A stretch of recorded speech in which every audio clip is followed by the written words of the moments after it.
My biggest goal for overlanding recently has become efficiency.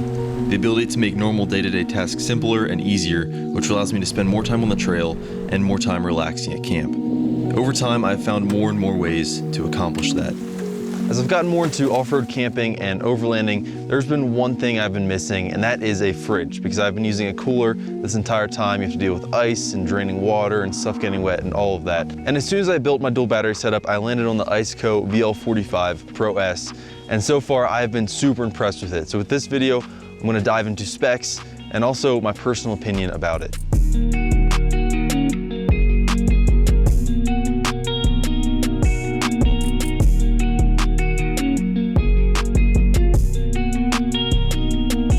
I do want to butt in here real quick and kind of give you a disclaimer. I always want to be honest whether I'm receiving an item or getting paid for an item. This fridge I did receive for free for a review, and usually I don't like doing that, but I did see this fridge and I was checking it out actually before I was reached out to review it. And as I look into the details, like, this fridge will actually probably fit my needs. So I do just want to be honest with you. I did receive it for free. I do earn a slight commission if you do purchase through the affiliate link in the description below, which you do not have to do. But I did want to give my honest thoughts about it. So it will be my 100% honest thoughts. I will not be giving a good rating just because I got it for free. But so far I have been impressed with this thing. But regardless, let's dive into the actual specs. Right now, I'm in the Colorado Rockies, and this is day one of this epic trip I'm gonna be on.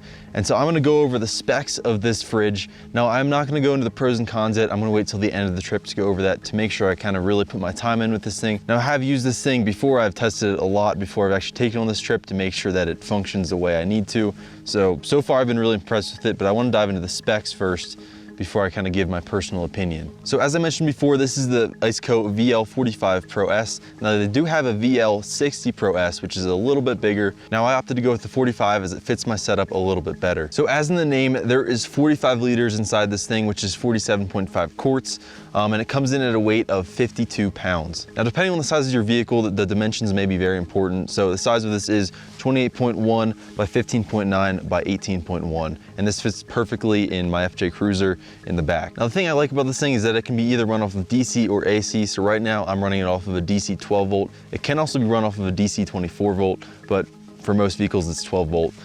So it has a little bit cigarette lighter that goes into the DC plug on the other side, but it also has an AC plug on this side, which can run 110 or 120 volt. And the last thing I don't want to miss is there is a USB port here. So there's actually two USB plugs that you can plug into with any electronic, and it will charge them using the fridge, obviously, because you're pulling power in, and it will put power to those electronics. I have not personally used it that much because I have my own setup, but it's a great option if you have nothing else. This thing can run anywhere from 0 degrees Fahrenheit to 50 degrees Fahrenheit, and that depends on where you set it on this monitor over here, which I'll dive more into later. Now, as far as what's included inside the box, it is obviously the fridge. You have an extra handle, and you also have extra bumper guards on the corners here, just in case something would happen to those. And you also have the cord that goes into a DC, which is like a cigarette outlet, and you also have an AC plug that goes into this thing. I really enjoy the finish of this thing. It looks very nice, and it also functions amazingly. My favorite part of this thing is actually the top lid, and that is because it's really dumb, but because it can open this way, or it can open this way, or you can just straight up take it off, and which is nice. The inside space is pretty functional, as you have a little section on the bottom that you can use, and it comes with 2 trays that kind of fills that little square section, and then also you can use the whole top because there is room obviously for the compressor, which sits right in here. So it's a little square that's taken up inside, but it's not actually a big deal because you also have to remember you're not running ice, or you're not using ice, so you don't have extra space for the ice. Now, as far as the inside, the last thing it features is a little LED bar that lights up when you open it so you can actually see what's inside, which is of course very nice. Now, I am gonna move on to the panel over here. There is a lot of things to kind of explain with how this panel works. Essentially, the first thing you'll see on the left is a thing that says battery monitor, and it has 3 bars, 2 bars, 1 bars. That essentially kind of is a protection for, let's say, if your vehicle, if you're camping, you don't want to over discharge your battery. So you can set it to one of those levels. And in the user manual, it says what kind of the voltage is that it'll kind of cut off the fridge. So you'll kind of want to look at that and see what's best for your system. As of right now, because of my battery setup and I'm not drawing much, I am just letting it run to the max. Now, the next thing you'll see is a screen here, and when you plug it in, numbers will pop up, and that's going to be your temperature. So Usually they're shipped in Fahrenheit, but you can change it to Celsius. In the user's manual, there's a way to hit 2 buttons and hold, and it'll change to Celsius. So right now I'm running mine at 32, and that's because I want to keep it cold, but not totally freezing. And it will fluctuate, so it's not going to be, you know, dipping too low below freezing to actually freeze anything inside.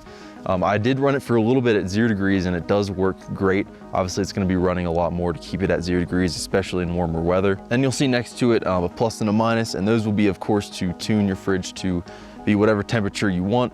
So when you click up, it'll change the number to what it's set at currently, and then it will kind of revert back to what's actually the temperature inside the fridge, but it will work its way down to whatever temperature you need. And then below that, you will see a max and eco little option there, and you can choose max, and that is to keep it, you know, cold very constantly, or eco is going to be a little bit more, it's not going to drain as much of your battery when you use eco. Now, I did the calculations for this thing, and it should last me about 3.5 days on a full battery without charging the battery at all.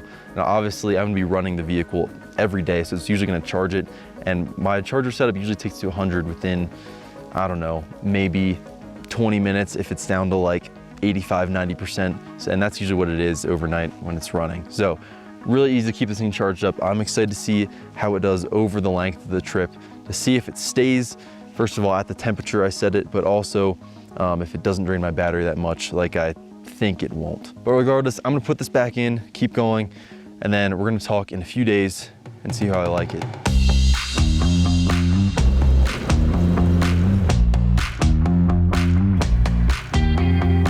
All right, so I'm coming to the end of my trip out here in Colorado, and man, let's just say right off the bat, I'm impressed with this thing. This thing has been jostled around in the back of the FJ because it's not quite secured down how I want it to be yet.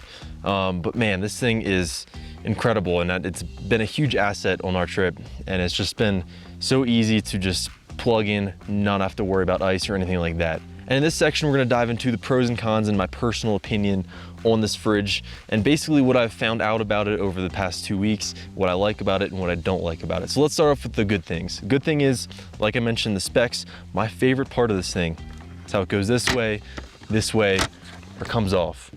Because when it's in the back of the FJ, sometimes it's easier to just, you know, open it while it's in there, or to take it out and kind of just take it off if you need to kind of quickly move things around. And I also love the way it's organized with the baskets, and you can easily stack stuff at the bottom that you don't really need that much, and then the stuff you need up on top. So that has been fantastic. I love how you can just easily organize in this thing. Now, another pro that I love is that this thing does not suck power as much as I thought it would. I thought it would absolutely drain my battery whenever I'm not running the FJ.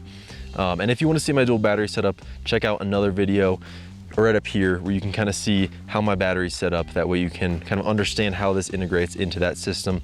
But this thing does not suck my 100 amp hour battery down too far. Usually overnight, it'll go down to maybe 85%. And that is like maybe, let's say 14 hours of just sitting there and not doing anything. So that is incredible. I love that aspect of it. And I think my calculations would be correct. I said it would last 3.5 days in the FJ if the FJ wasn't running and wasn't charging the battery, and if there's nothing else pulling from the battery. And I think that is actually pretty accurate due to the fact that it's just not draining as much as I thought it would. Not to mention, one thing I just found out is that with that max and eco mode, that eco mode only drains, I want to say 2.1 amps, and it kind of fluctuates a little bit, but around 2.1 amps, and the max uses about 3.5 amps. Again, it kind of fluctuates a little bit, but you can use the eco mode and use less power that way. And this thing also keeps your food very cold. It keeps the temperature range pretty slim, which is great. Originally had it set at 32, expecting it to go from like 32 to like 38 or 40, and I actually had a dressing that started to freeze, so I turned it up to 34, and that's what I'm keeping it at right now. And it is great. I'd say the max I'd see is maybe 38. It would kind of fluctuate from 34 to 38, but once it gets up there, it brings it right back down, and it just keeps it very consistent. And the last pro I have is the build quality, and this could also maybe be seen as a con, but originally I got it and I was like, man, the build quality doesn't seem that great. But honestly, after using it pretty hard for the past 2 weeks, I would say it's a pretty solid build quality. Nothing is broken, nothing shows signs of wearing out. And that is one thing I do love about this thing, because it will get beat up on these trips, and so far has worked flawlessly, and there's been no issues. As far as the cons go, there's one thing I was a little bit concerned about when I got this thing. When you close the lid, it does not feel very very solid, shall I say. It's not a very solid close, and it seems like the seal is not very thick. So I was worried about essentially the temperature and the cold escaping, especially on summer days. But there's been some days here in Colorado where it's been pretty hot, and I have not noticed this thing kicking on more than average, I should say. So in reality, it's not really a con, but it still doesn't feel that solid when you close it like you're closing a fridge. So I'm not a big fan of that. But otherwise, that's kind of the only big thing that I was looking at. Another thing that I could see maybe in the future being an issue is some of these plastics. Now, they are built pretty well, like I mentioned before, but again, stuff could break being jostled around. So maybe I should probably tighten this thing down a little bit better.